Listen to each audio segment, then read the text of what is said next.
yma yn Maes y Plas.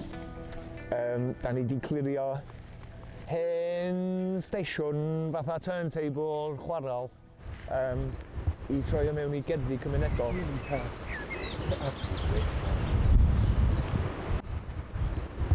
Da ni wedi casglu gymaint o rubbish sa ti'n mynd coelio. Ond oedd hwn yn jungle hollol, just mieri, bushes yn bob man. Da ni wedi clirio I, mae'r hogia wrthi yn neud y drainage. Mae hogia keep wells tidy yn neud un bed. Wel, dwi'n gweithio I Cadw Cymru'n daclus fel swyddog Gwynedd. Ni yma heddiw yn gosod pecyn bwyd.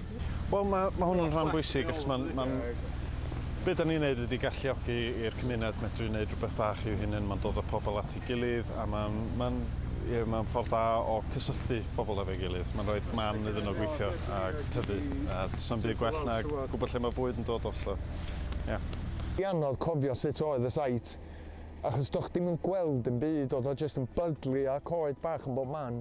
O'n I trio perswadio pobl bod o yn syniad da I reid gerddi yma, ond doedd neb yn coelio fi achos oedd o just yn peils o mieri a sbwriel.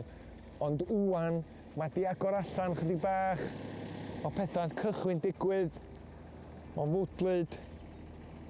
Be da ni eisiau wneud ydy just wneud rhywfaint o symwyr o'r system, really, a just gael bwyd sydd yn blasus, sydd heb chemicals, a sydd yn nutritionally valuable.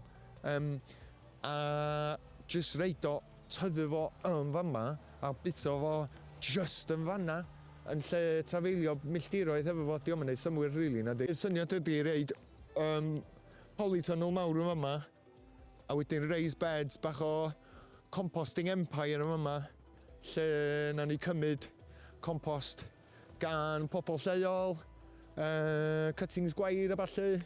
A nawn ni just creu pridd, achos does na'n pridd ma, just let waste, yeah. So fydd rhaid I ni codi bob peth off y ddaear. Geith pobl just ddod lawr ag eista o gwmpas os dyn nhw isio, a just enjoyo'r lle.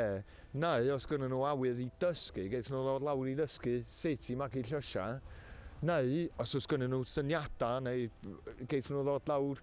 As long as mae yna pobl yn helpu, diolch moch na di. Ond dwi dal yn fodlon jyst wneud o'r ben yn hun I ddweud y gwir. Ond mi fydd pobl, mae pobl wedi cefnogi, mae pawb lleol wedi dweud bod o'n syniad dda, sa'n neb yn lladd ar. Ia, mae o just yn mater o cychwyn, a wedyn ar ôl I ti cychwyn, datblygu, a cadw ar ben bob peth, a gael syniadau, rhyw fath o motivation, rhyw fath o enthusiasm am peth de.